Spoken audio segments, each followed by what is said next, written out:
नमस्कार दोस्तों, स्वागत है आपका अपने YouTube channel target with MS में।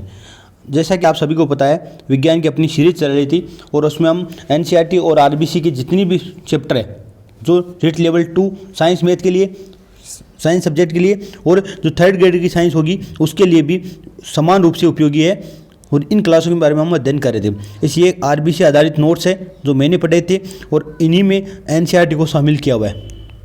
बहुत हद तक एनसीईआरटी इसमें शामिल है, तो आपको एनसीईआरटी अलग से पढ़ने की आवश्यकता नहीं पड़ेगी, ये आरबीसी बुक पढ़ लोगे।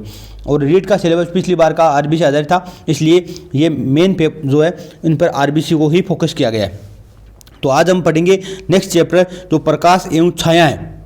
छोटे छोटे चैप्टर आगे, जब जैसे जैसे आगे बढ़ोगे आप छोटे छोटे चैप्टर आएंगे और उनके बारे में हम पढ़ेंगे। 6th क्लास के चैप्टर शायद कल या परसों तो कंप्लीट हो जाएंगे।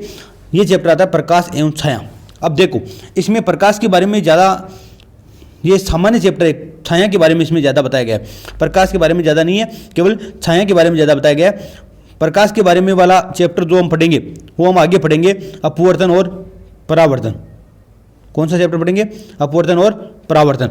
उसमें हम पढ़ेंगे प्रकाश के बारे में, प्रकाश की वजह से अपवर्तन होता है, परावर्तन की घटनाएं होती हैं, वो हम आगे पढ़ेंगे आगे की क्लासों में, जो आगे 8th क्लास 9th क्लास वहाँ पढ़ेंगे हम।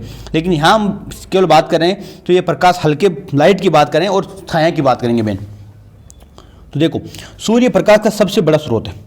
ये सबको पता है कि प्रकाश का सबसे बड़ा स्रोत कौन सा है, तो वो है सूर्य, जो हमें लाखों वर्ष पहले से सूर्य अपना प्रकाश देता आ रहा है और आगे भी करोड़ों वर्ष तक ये देता रहेगा। तो ये है सूर्य का प्रकाश, जो सबसे बड़ा स्रोत है प्रकाश का, वो क्या है? सूर्य। अब देखो, वे वस्तुएं जो स्वयं प्रकाश का उत्सर्जन करती है, मतलब जो वस्तुएं स्वयं चमकती है या जो स्वयं प्रकाश का उत्सर्जन करती है, दीप्त पिंड या प्रकाश स्रोत कहलाते हैं। क्या कहलाते हैं? दीप्त पिंड। देखो, सूर्य अपना प्रकाश स्वयं उत्सर्जित करता है, इसका मतलब सूर्य क्या है? दीप्त पिंड है या प्रकाश स्रोत है। इसके अलावा आप दीपक की बात करें तो दीपक भी अपना प्रकाश स्वयं उत्सर्जित करता है, वो भी क्या हो गया? दीप्त पिंड। लालटेन अपना प्रकाश स्वयं उत्सर्जित करती है, क्या हो गई?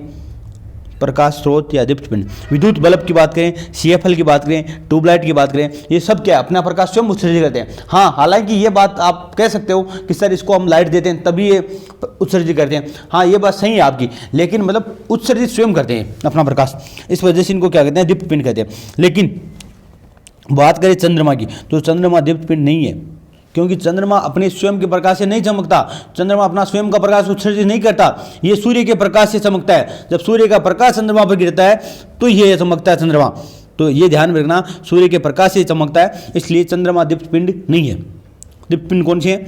जैसे सूर्य है, दीपक है, लालटेन है, विद्युत बल्ब है, सीएफएल है, ट्यूबलाइट है, कुछ दीमक भी होते हैं। दीपक के अलावा दीमक होते हैं कुछ जीव, ऐसे जीव होते हैं जो सूर्य के प्रकाश में चमकते हैं, स्वयं अपना प्रकाश उत्सर्जित करते हैं।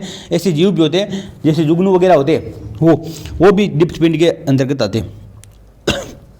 अब प्रकाश की बात करें तो प्रकाश एक सीधी रेखा में गमन करता है। प्रकाश सीधी रेखा में गमन करता है, एक सरल रेखा में गमन करता है। जब प्रकाश किसी अपारदर्शी वस्तु पर गिरता है तो वस्तु के पीछे दीवार या पर्दे पर जो आकृति बनती है उसे छाया कहते हैं। मतलब जब प्रकाश किसी अपारदर्शी का मतलब जिसके आर पार नहीं देखा जा सकता, जब प्रकाश है वो किसी अपारदर्शी माध्यम पर जिसके आर पार नहीं देखा जा सकता उस माध्यम पर गिरता है तो उसके पीछे की तरफ, तो उसके पीछे दीवार पर, ये मान लो दीवार है यहाँ पे, तो इसके पीछे दीवार पर एक छाया बनती है, दीवार पर एक आकृति बनती है जिसे हम कहते हैं छाया। तो मतलब छाया क्या है? तो प्रकाश किसी अपारदर्शी वस्तु पर गिरता है तो वस्तु के पीछे दीवार या पर्दे पर जो आकृति बनती है उसको बोलते हैं छाया। छाया प्रकाश स्रोत के विपरीत दिशा बनती है, मतलब इस साइड प्रकाश स्रोत है तो छाया की साइड बनेगी, इस साइड बनेगी। इस साइड प्रकाश स्रोत है तो छाया की साइड बनेगी, इस साइड, मतलब विपरीत दिशा में बनती है। ठीक है। अब देखो, छाया का जो केंद्रीय भाग जहाँ गहरी छाया बनती है उसे बोलते हैं परछाया, और परछाया इंग्लिश में बोलते हैं अम्ब्रा।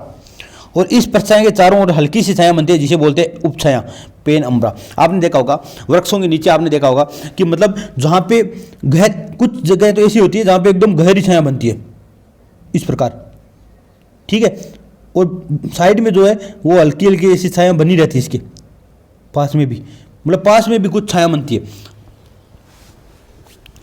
बीच में गहरी छाया और साइड में हल्की छाया, मतलब आप बीचों बीच जाओगे तो गहरी छाया होगी, उसके साइड में आप जैसे जैसे जाओगे छाया हल्की होती जाएगी। तो इस बीच वाले भाग को जो गहरी छाया बनती है उसको बोलते हैं अम्बरा परछाया, और साइड वाले भाग को बोलते हैं पेन अम्बरा उपछाया। जिस प्रकार हम बोल सकते हैं, जैसे उपछाया का उप का मतलब हो गया जैसे उप मुख्यमंत्री, मतलब मुख्यमंत्री तो मुख्य हो गया, जो प्रमुख है वो तो क्या है प्रमुख मुख्यमंत्री, और जो साइड वाला है उसको बोलते हैं उप मुख्यमंत्री। इसी प्रकार परछाया मेन है उसको बोलते हैं परछाया अम्बरा, और जो साइड वाला है जो हल्का है उसको बोलते हैं पेन अम्बरा, मतलब जिसके पास पावर कम है तो उसको बोलते हैं पेन अम्बरा।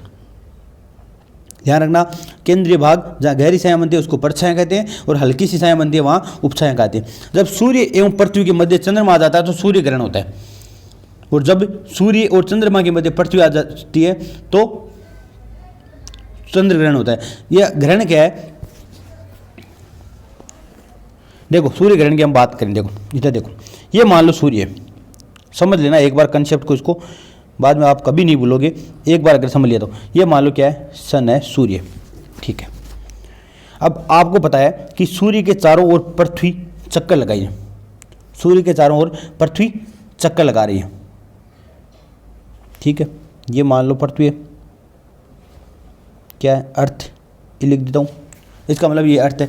ये आपको पता है इस प्रकार यहाँ चक्कर लगा रही है चारों ओर, इस प्रकार से ये इधर से जा रही है और इधर से चक्कर लगा के वापस आ रही है, ठीक है।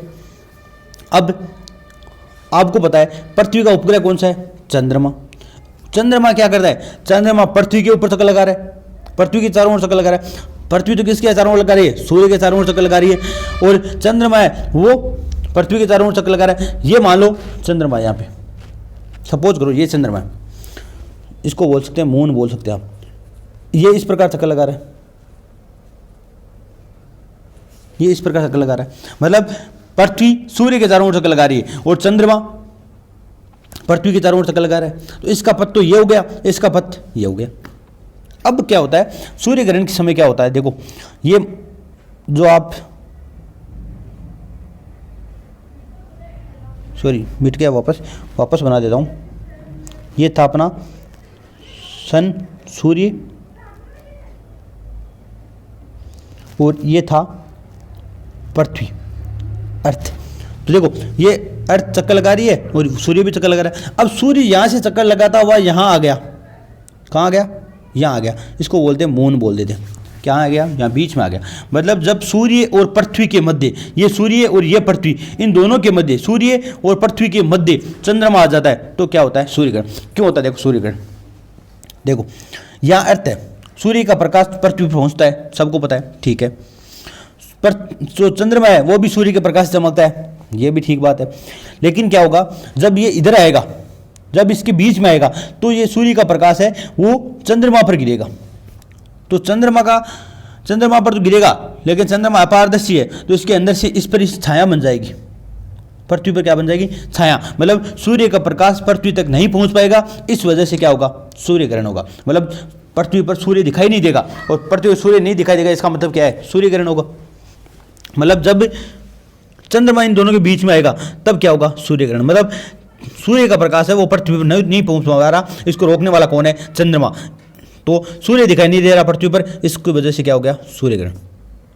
तो अब देखो इसमें कुछ बातें भी लिखी है, पृथ्वी का कुछ भाग चंद्रमा की परछाया में होता है। मतलब मैंने बता दिया चंद्रमा की छाया बनेगी इस पर, तो कुछ भाग तो क्या है पृथ्वी का, पृथ्वी पर जो कुछ भाग है वहां तो क्या कर रहा है, ये पूरी इसकी छाया ने परछाया बन रही है, और कुछ भाग में उपछाया बन रही। तो परछाया वाले भाग में पूर्ण सूर्य ग्रहण होगा, और उपछाया वाले भाग में खंडक सूर्य ग्रहण होता है।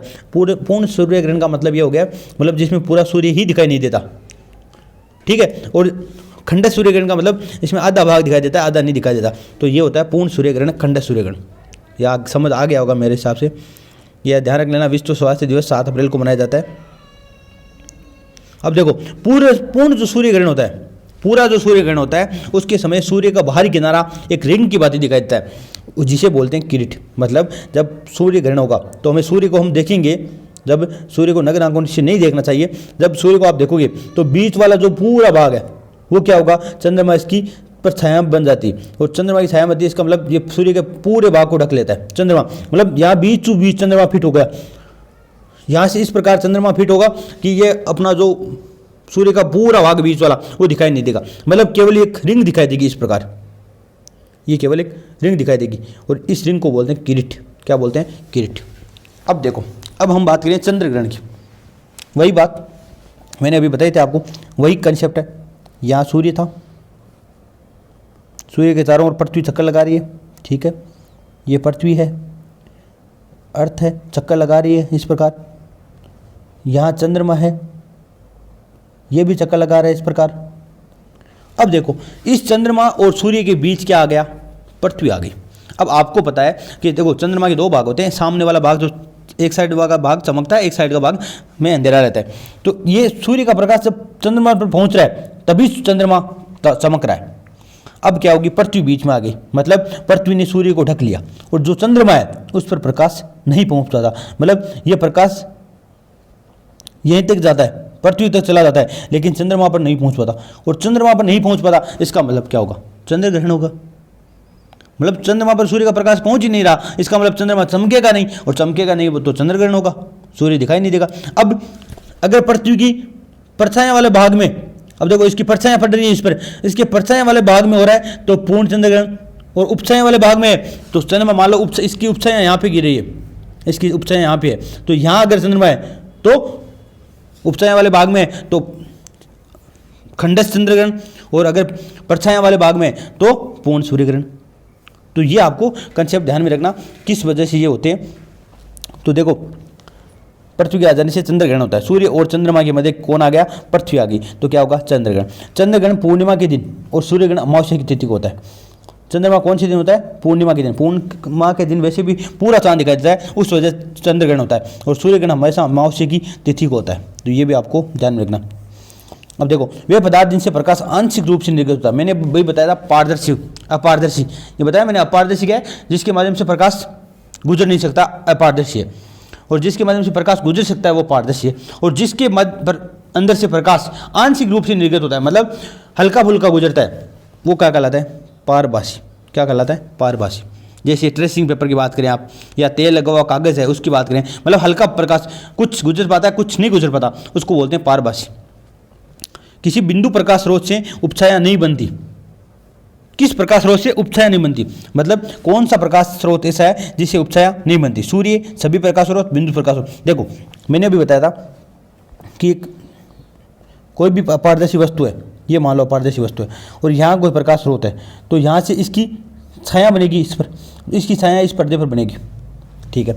लेकिन मान लो एक बिंदु प्रकाश स्रोत है, एक बिंदु है सर, प्रकाश का स्रोत एक बिंदु हल्का सा, और ये जो है, जो वस्तु रखी है वो बहुत बड़ी है, तो इसका मतलब ये प्रकाश जाएगा इस प्रकार इधर, और ये पूरी की पूरी यहाँ छाया बना देगा। मतलब कोई उपछाया नहीं बनेगी, केवल छाया छाया बनेगी, मतलब उसमें हल्का भाग नहीं दिखाएगा, ये पूरी वस्तु ही छाया बन जाएगी, क्योंकि बिंदु प्रकाश स्रोत है इस वजह से। तो ये ध्यान रखना, बिंदु प्रकाश स्रोत की वजह से उपछाया नहीं बनती। जब पृथ्वी की उपछाया से होकर चंद्रमा गुजरता है, देखो पृथ्वी की उपछाया से होकर चंद्रमा गुजर रहा है, पृथ्वी की उपछाया से चंद्रमा गुजर रहा है, इसका मतलब खंडस्थ चंद्र ग्रहण। अगर परछाया से गुजरता तो पूर्ण चंद्र ग्रहण। चंद्रमा की परछाया वाले भाग में होता है, तो अब की बार चंद्रमा की परछाया है और चंद्रमा की परछाया पृथ्वी पर गिर रही है, तो पृथ्वी चंद्रमा की परछाया वाले भाग से गुजर रहा है तो पूर्ण सूर्य ग्रहण, या चंद्रमा की परछाया वाले भाग में पूर्ण सूर्य ग्रहण होता है। ट्रेसिंग पेपर क्या है? तो ट्रेसिंग पेपर पारभासी है, ये मैंने बता दिया। तो ये था आपका प्रकाश एवं छाया वाला चैप्टर जो कंप्लीट होता है। इसकी PDF टारगेट विद MS के टेलीग्राम चैनल पर मिलेगी। एक सवाल है विद्यार्थियों का, काफ़ी विद्यार्थी बोल रहे थे कि सर आप सभी चैप्टर की या 6, 7, 8, 9, 10 सभी बुक्स की एक साथ PDF बनाकर आप भेज दो। तो देखो ये ऐसा संभव नहीं है, क्योंकि मैं स्वयं तैयारी कर रहा हूँ आपको, और ये क्लास में कभी कभी ये ले लेता हूँ आपके लिए, सब विद्यार्थियों का मांग है इसलिए, तो एक PDF बनाता हूँ, एक क्लास ले लेता हूँ, समय मिलता है तब। तो ऐसा नहीं है कि मैं पूरी PDF बना के आपको, मैं भी स्वयं तैयारी कर रहा हूँ, जैसे जैसे PDF मिल रही है मैं आपको भेज रहा हूँ और आपको करा भी रहा हूँ। अगर आपकी ठीक है, आपकी समझ आता है तो ठीक है, नहीं आ रहा तो आप दूसरे प्लेटफॉर्म पर ज्वाइन कर सकते हैं। आज के लिए इतना ही, धन्यवाद। जय हिंद, जय भारत।